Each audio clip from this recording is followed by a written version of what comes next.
everyone, welcome to First Round Stoppage, brought to you by Daily Strike Media Group. I'm here with Tristan Espiritu, and we're here to talk about the grappling side of Fight Night Fury, March 23rd. We're really excited about this promotion. It's going to be a night full of grappling, Muay Thai, and a little bit of submission-only grappling with some really cool talent. So we're really excited to bring Tristan on here today.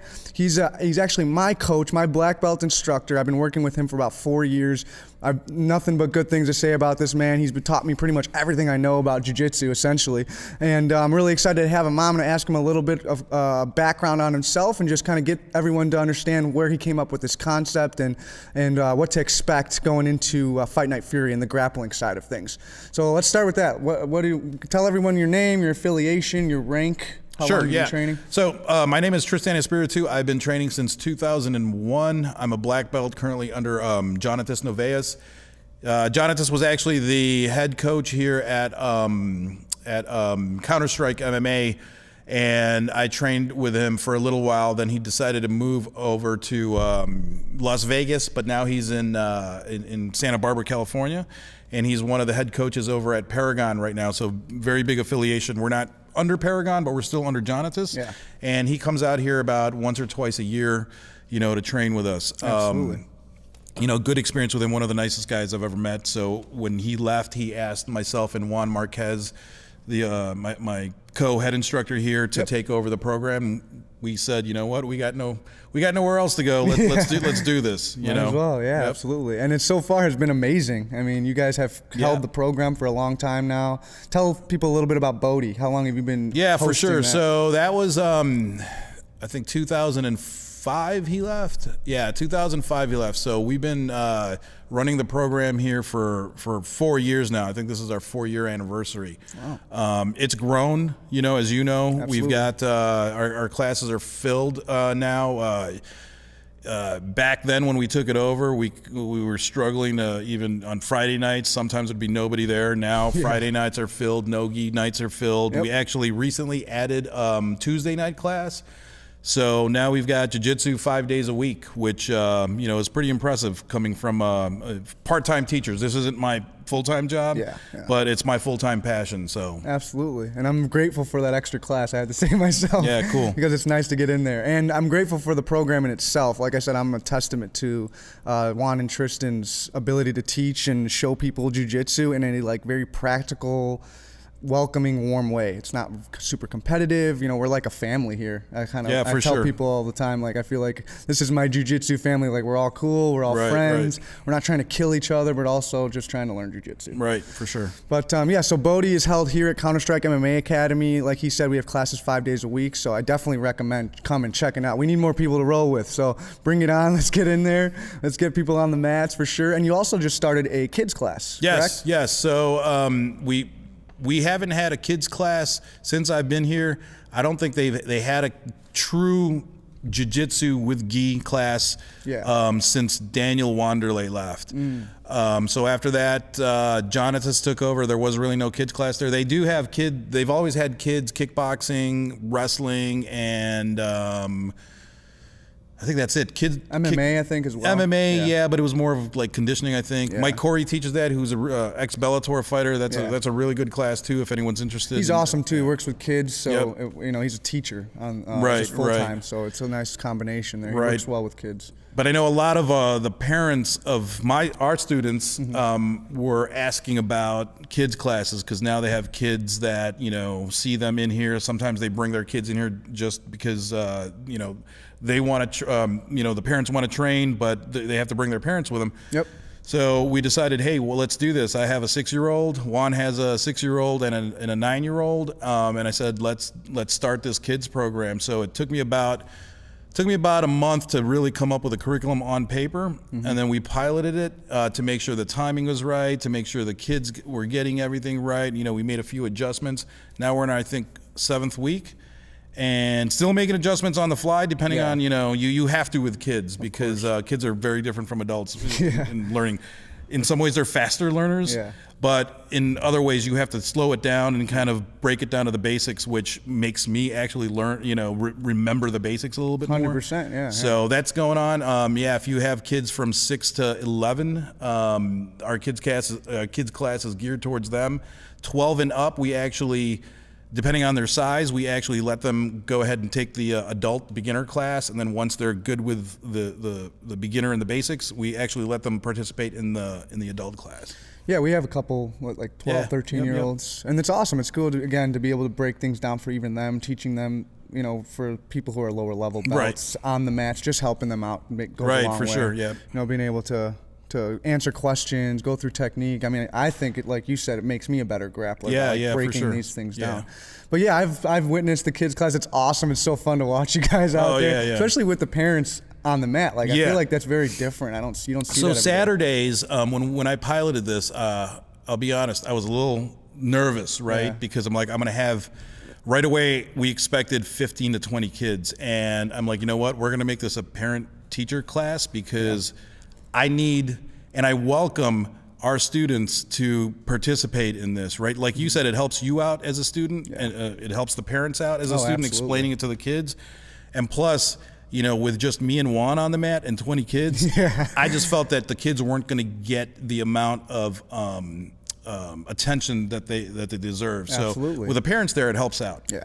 And they're fully invested in their kids, so it's like really attentive too. You know, I feel like they're there to really help, and like you said, it helps their jiu-jitsu on top of it. And the kids love it. So one thing about kids, my son went through this. He takes karate also, and when we try to bring him to karate class, like when he was 3 or 4, he didn't want to be there, and I'm like, you know what? If I was on the mat with him, it'd probably be an easier transition. Absolutely. So there were shyer kids originally in our pilot jiu-jitsu program, but because their dads were on the mat with them, it was an easy transition. And now opened up a little bit. Yeah. Now they're, they've made friends, and they all can't wait to come to class. It's a cool environment. I just saw the picture you posted yesterday with all the kids goofing off, like all together. It looks like they're all having fun. They're all enjoying themselves. So I'm glad you did that, because that's huge. But let's go a little bit more now into you personally, right? Okay. People want to get to know you. You put this promotion together. Sure. You've sourced all the fighters and whatnot, and all the people on the card. So let's go into that a little bit. So how long have you been training jiu-jitsu? 2001. So I'm horrible at math. Yeah, that's like 18 years, 20 years? Yeah, I'm the wrong kind of Asian. I'm not good at math. So let's just say close to 20 years. That's a long time. Yeah, it is. How long did it take you to get your black belt? Close to 11 years. Wow. So that's about typical. Yeah. That's awesome. Why jiu-jitsu? What made you choose that out of all the different martial arts? I watched the very first UFC in 1994, and saw Carson Gracie. Yeah, I thought the Kung Fu guy would win, and and Royce, just basically beat up everybody. Yep.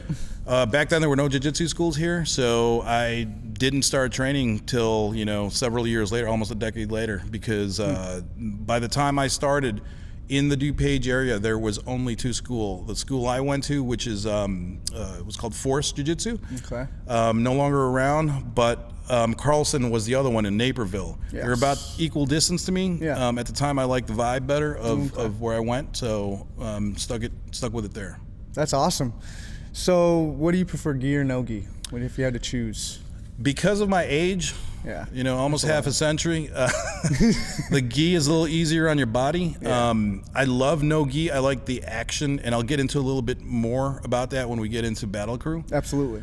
But I love the action of no gi. I like watching no gi. Yeah. But trading no gi for me at this point, my neck is sore the next day because everyone's pulling on it. I've got bruises all up and down my arm because everybody's grabbing limbs, basically. Yes, exactly. Yeah. So I can agree with that. Like I'm in between, honestly, because I'm still young. I can still scramble and stuff like that. So I love no gi. I'm a wrestler, so as you know, sure. It's just natural to me. But I love gi too because you can really sit and think about things. You can slow things down, right? Yeah. And it's just a different dynamic. You have so many more attacks. You got the lapel, you got the sleeve. So it's just, I feel like it's more fun and it's different for me because I'm so used to wrestling and just using those controls and whatnot. So yeah, I'm a little bit in between. But I'm sure when I'm your age, I might be more prone to gi jiu-jitsu.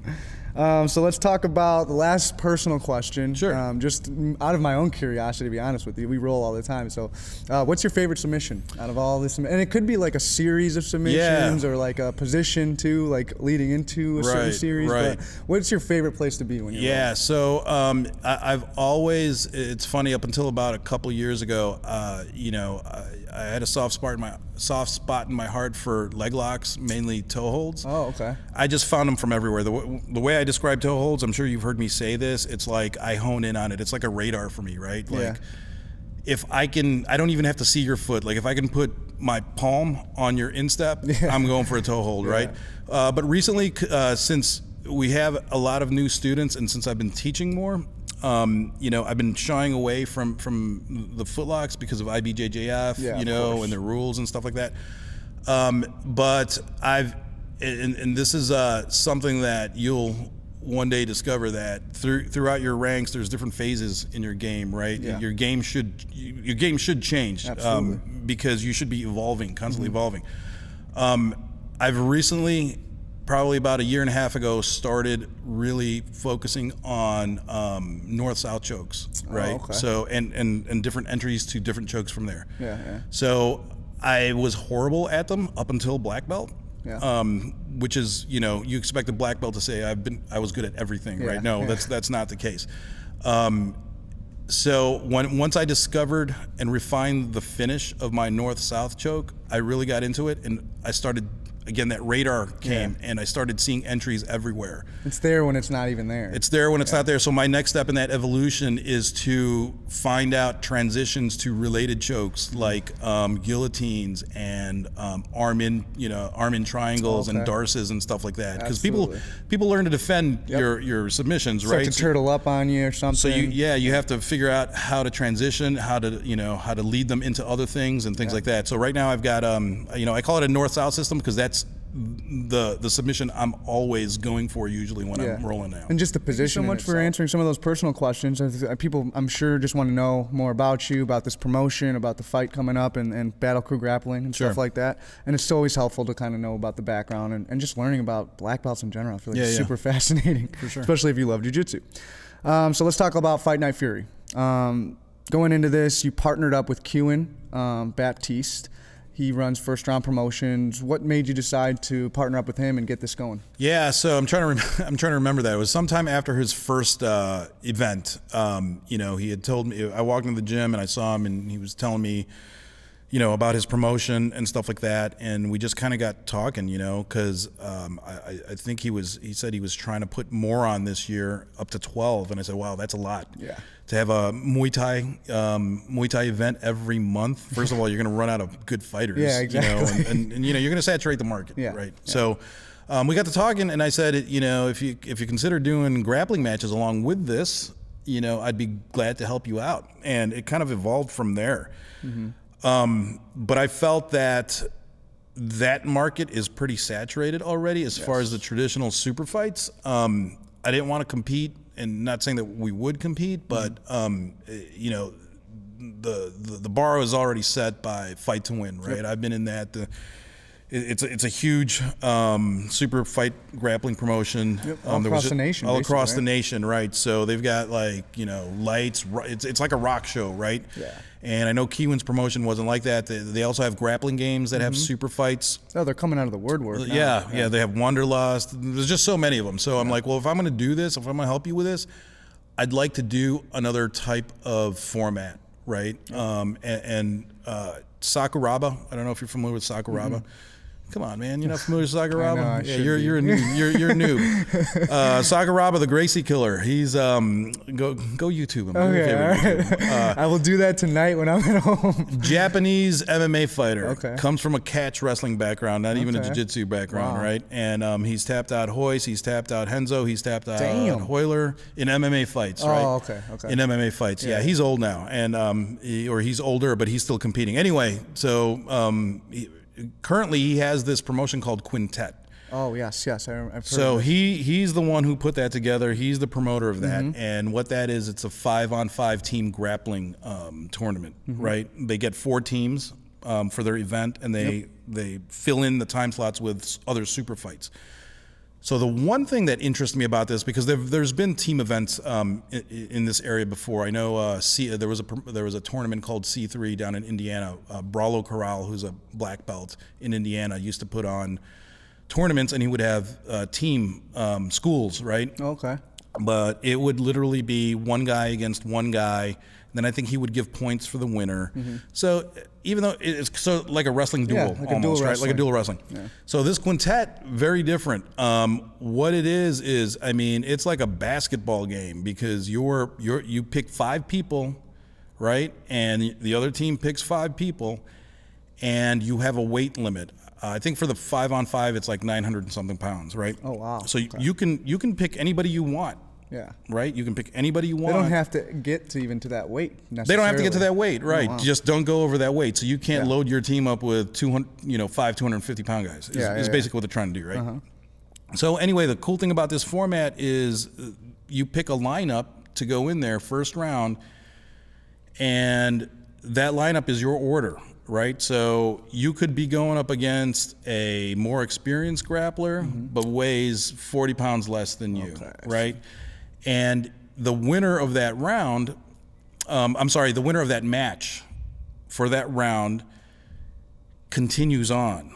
So he has to face the next person. Okay. So you stay in for your team until you lose or until you draw. If there's a draw, then both of you are eliminated. Okay. So there's a lot of strategy involved in this. And that's the wonderful thing, because, super fights can go one of a few ways, right? 1, 2 high-level black belts are equally skilled, and it becomes a boring match, right? Because they're equally skilled. Last 15 minutes long and right. overtime. And that's no fault of their own, but they're just negating each other's talents, right? Or it could be a total mismatch. Sometimes those are exciting. Or you can have 2 guys just going after submissions. Yeah.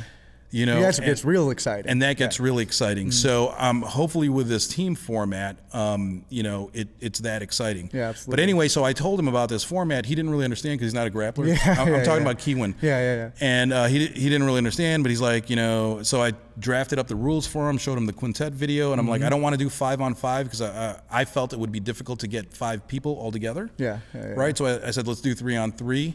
Good starting point, I feel like. And he agreed to it. He agreed to the rules. So from then, I looked for some guys who wanted to do this. Cool. Yeah, when I heard about this, I was like, this is awesome. This is new. It's different. You just had told me about quintet, so I looked it up. I was like, oh, wow, this is badass. And it's different. I think that's the biggest thing. That goes right into my next question, actually. Why team grappling? But, I mean, that's why. It's because it's different. You wanted to kind of differentiate yourself. Yeah, exactly. And again, when, we were just throwing ideas around, I'm not, it's one of those things where it's my passion for grappling that's making me do this. Yep. Like I'm not doing it for money or fame, money. It's like, no, I just want to, I just want to organize this thing because I want to have fun watching it myself. Yeah, absolutely. And that's what makes it so exciting, is that there's people who are involved who are passionate about the sport. Right. So it's going to be done right. It's going to be high level athletes. I mean, just the lineup in itself. Yeah. Just looking at the bracket is awesome. You got some really awesome grapplers, fighters on this card, and it shows that you're passionate about it, because you took the time to actually get the right talent and everything. Let's talk about that a little bit. Let's talk about who's on this card. So we got LCC T3D, Rodriguez All Stars, Foundation Chicago, and Think Fit champion JJ. All awesome grapplers. All 4 teams are pretty much fully loaded. Yep. Let's talk about LCC 3D. So they're probably the most well-known here, because LCC is one of the bigger schools in the area. Yep. Luis Claudio Hickson, black belt. Totally legit guy. I believe he's a world champion at some point. So he's had his school here for quite a bit now. I think the main school is in like Hanover Park or somewhere up north. I'm not sure. But Dennis, who's the team captain, is an MMA fighter, and he's very well known in the area. Yeah, he's badass. Yeah, I've did some research on him, and we're actually interviewing him later today with his team and everything. So we're excited to hear what they have to say about the promotion and what their expectations are and everything. But they seem like a really cool group of guys, and they're training well seasoned. I knew Dennis, and I knew of Yusuf, who's there too. And there's also Matt Lim on their team. There's Matt Lim. So Dennis actually sent me an email. One of the first guys who sent me an email with older credentials, and I'm like, "Yep, you guys are in." Hell yeah! Yeah, so easy decision for the most part as far as getting them as out? far as them goes, yeah. Cool. Yep. All right, so Rodriguez All-Stars. Rodriguez All-Stars, yeah. So, you know, these guys might be lesser known guys, but I know Danny Rodriguez, who owns Rodriguez Brazilian Jiu-Jitsu down south, I think in Peru, Illinois. So if you're down in that area, go train with him. He recently got his black belt, I think last year, but you look at his credentials, I've seen him in brown belt matches against guys that I've rolled with, and he's beaten them. Oh, wow. So he's a legit dude. He's been in the game for a long time. I think he's an ex-MMA fighter too. Yeah. And he sent me over, you know, the two other guys that he was putting on his team. Yep. And like, these guys are legit too. Actually, Tom just went up against Nick Maciello, one of our brown belts here. Oh, that was his match? Oh, wow. Yeah. Okay. So funny story about Tom. Mike DeMakis knows him too. Mike DeMakis is one of our purple belts. Yeah. And he's like, yeah, Tom isn't, you know, he's kind of a nomad. He doesn't really have a jiu-jitsu school or anything like that. I don't know. I don't even know if he has ranking, but the dude is legit. I've seen him beat black belts. Wow. So that's pretty cool. Super fights, yeah. You wonder about that. A lot of guys, I'm sure a lot of guys do that, right? Oh, for sure. Travel around. You don't. If you're not like solidified with a school, then how are you going to get promoted and whatnot, right? So, especially no-gi. You know, I mean, I've gone against, I've rolled with blue belts, purple belts, and I'm like, you know, who have no rank or who are just MMA guys, and there's a lot of legit guys out there without jiu-jitsu rank, so absolutely never sleep on those guys. Yeah, like Mike DeMake's a perfect example of that. Right, he walked in here as a white belt. Yeah, and I was like wait, that's not a white belt. It doesn't feel like a white belt. Right. Yeah, so those guys consist of Danny Rodriguez, Tom Higgins, Josh Ekman. Josh Ekman. So yeah, and the cool thing about Josh and Danny is they went to compete in, I think it was Belarus, somewhere. They represented USA Grappling. Oh, wow, okay. So, and I think they both placed. If you Google their names, and I posted something on the Facebook page. I think that was 2 years ago. They were part of the USA Grappling team that went over there and competed in somewhere in Europe. I think it was Belarus, so somewhere Eastern Bloc. Wow, that's awesome. That's a feat in itself right there, going overseas and whatnot. So very legit. Foundation Chicago. These guys are cool. I've reached out to them on Facebook. They're interested in getting in on an interview as well. But how did you know these guys? Where do they come from? So Rami went to school with my son, my older son. Oh, really? Yeah. Angel. So I've known Rami since he was in kindergarten. Cool. Okay. And he was always a martial arts connoisseur, right? He actually introduced me to Sakuraba. Believe it or not. Oh, wow. Okay. He was probably 12 years old. He was telling me about pride. He was telling me about crazy. Wow. At 12 years old, he's telling you this stuff. Yeah, for sure. And then Elias Cepeda, he's been around for a long time. I remember watching him compete when I was a white belt. So, you know, I don't know if he took some time off, because I think he's currently a brown belt. Oh, really? But so he might have taken some time off and things like that. But again, he's been competing for a long time. He's been in Fight to Win a couple of times. Oh, wow. Okay. So. And then his brother Jerry, is that his brother? Cousin. Because cousin Jerry's also he's a brown belt also. Nice. Has a couple of super fights under his belt, Wanderlust, and I think Grappling Game. So again, very experienced team. Awesome. And this next team with Think Fit Chicago, they're father and son, correct? Yeah, so father and son. Cool. So I've competed against Bill. Bill's a big dude. I don't know if you've ever seen his picture. You know what? I just saw it on Facebook just recently. I was like, holy shit. So funny story when I first met the dude, the guy. He, I think it was USA Grappling. I'd cut weight to make 170 or something, right? I think it was the over 40 division, and I get there and they're like, nope, no one in your division, no one in your weight class, no one in the weight class above you. You can go 205. Fuck. I'm like, you know what? The next team, you got Think Fit Champion JJ. These guys are cool. It's like father and son team, correct? Yeah.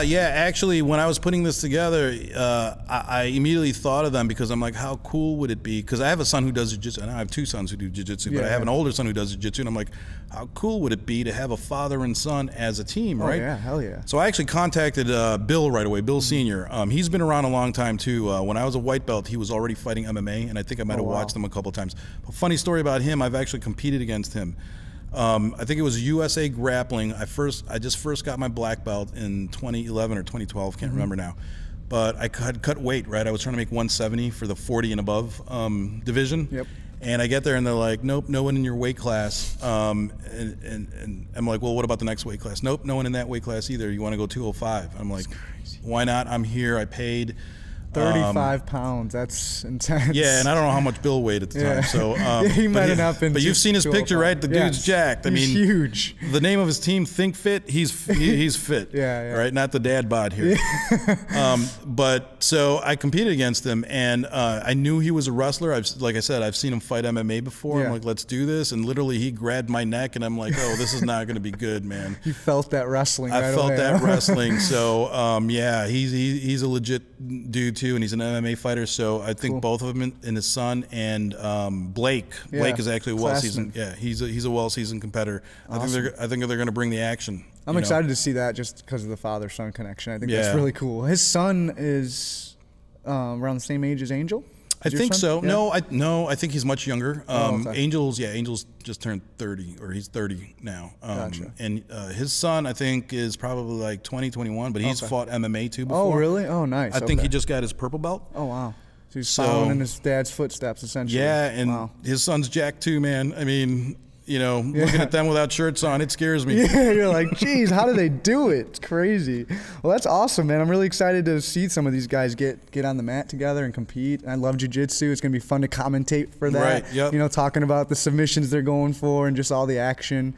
I'm going to have Richie Abraham. I don't know if you saw my Facebook page. I'm going to have him as my co-commentator. So that'll be for the Muay Thai, right? Yeah, just to mix it up a little bit. I know a lot about jiu-jitsu, so I can commentate on that side, and I think he can take over for the Muay Thai side of things and have lead the way a little bit there. But my last question, just to kind of finish this off, what are your expectations with this promotion, with Battle Crew Grappling, like just for the night itself, the matches, the event? What were you expecting going in, and what are your expectations as of right now? So I'm going to be honest with you here. Up until about a few days ago, when it started getting closer, I wasn't really worried about it. Yeah. But not that I'm worried about it now, but I'm just crossing my fingers that everything goes well. Absolutely. I've been in constant contact with these teams. I said, hey, if someone gets injured, because this is kind of a pilot thing, I wanted to test it out. I wanted to test out timing, format, rules, and stuff like that. I'm just hoping everything pieces together. Yeah. And all I need these guys to do is show up and have a good time. Go for the submissions. The rules, if you read the Facebook page, the rules are really geared towards submissions, right? No points, it's submission only. Go for them, man. And the cool thing about this is you're on a team. If you happen to mess up, the night's not over. The next guy is going to come in and do it. So, all this being a competitor, right? All the pressure's on you. Right? With this, takes that away a little bit. Your team is behind you. And I've always been involved in team sports like, basketball and things like that. And it's not just you out there, it's your team. And the cool thing about this is, especially with a team like LCCT, is those guys are training together every day. So future expectations, I'm really hoping, we get a big crowd out there for this. Absolutely. Because Kiwan does want to put more grappling only shows. So if this is a success, if there's a lot of people that watch it, we're going to try to put on, my ideal goal is to put on 4. And at the end of the year, like during December, we have a championship. So the 4 winners get to do a championship to see who's the champion for the year, right? We'll call it a 2019 champion. That's but awesome. we need everybody's support out there, right? Because there's a lot of investment involved in doing this. I mean, this alone is an investment. This interview, exactly. So we need everybody's support. If you have a favorite team, favorite fighter, whether you're there for the grappling or the Muay Thai, come out and support. Absolutely. It is going to be streamed, right? It's going to be live streamed. But if you can get there live to the show, there's nothing like watching an event live. Definitely. Right? And it's a great venue, too. There's food, there's drinks. There's food and drinks. Drinks is the big thing. Yes. Drinks is the big thing. Fight to win is a good time because there's drinks. Yes. You can buy a beer. You're there for a long time. Right. Grappling games, kind of a long night because there's no alcohol. Yeah, exactly. You're like, shit, what time is it? Right. I'm gonna go to the bar, grab a beer, come back. Right. But no, I can definitely see that. So my expectations for the guys, I told them this. Like I said, I've been keeping in contact with them almost every week. I'm like, just put on a good show. If someone gets injured before the show, it's okay to find a replacement just as long as they come under the 555 pound weight limit. Of course, yeah. And I said, because I have no backup teams for them. The one thing I didn't mention was this is the weekend of the Pan Am game, the Pan game. So a lot of the guys that I wanted in it or originally contacted me said, "Oh man, I'd love but I'm gonna be at the Pans for a whole week." So what I told these guys is, if you can't find a replacement, if one guys get injured, I'll try to find one for you. Okay. Or if I have to, I'm gonna jump in. Hell yeah! But you don't want that. I haven't rolled. Nogi too. I haven't rolled in 3 or 4 weeks because of a groin pull. But to make the show go on, I will jump in there. You know? If you need someone, I'm like, I'll get in there. There you go. You got Matt over here, right? From the commentating table to the ring. So. I'll just jump over. It'll be intense, WWE style. No, but it's gonna be a fun night. I'm really excited about it. Thank you so much again for coming out and on the show and taking the time out of your day to come no problem. Thanks for having me. Of course, absolutely. It's always a pleasure talking to you about jiu-jitsu, talking about the sport. We love it. I'm glad that we're doing stuff like this to promote the sport, have it grow. Because like you said 10 years ago, or when you first started, it was like impossible to find a gym that offered jiu-jitsu. Now you see it popping up everywhere. There's a tournament sometimes twice a month now. Yeah. I used to have to, for the bigger, there was no IBJJF then, I had to travel to the Arnold's in Ohio every year for a big tournament. Yeah. Now they're in Oak Lawn. There's some right here in Villa Park every now and then at the Odeum. Just they're popping up everywhere. But I think it's because of stuff like this. You know, getting the word out, letting people understand it's not just pajama fighting. You know, for sure. There's more into it, and plus MMA has helped all that. But again, thank you for coming out. Thank you for sharing some words with me and everything. Please, guys, come check out the fight promotion. March 23rd. It starts at 5 p.m. The grappling starts at 5 p.m. Correct? So it's gonna be the doors open at 5. We haven't set up the time yet. We'll update that on the website. Cool. Yeah. So stay tuned on the Facebook page and on the website for First Round Promotions at Facebook. Also, Battle Crew Grappling does post some things on the brackets, the schedule, and all that stuff. So stay tuned to see some of that stuff. We're also going to be interviewing the fighters in these next couple of weeks, the teams and whatnot. So stay tuned for that as well if you want to hear their stories a little bit, hear their styles and whatnot. But other than that, thank you everyone for listening and watching. Hopefully we'll see you March 23rd at Fight Night Fury in West Dundee at Life Zone 360. Thank you so much for watching. This is First Round Stoppage, brought to you by Daily Strike Media.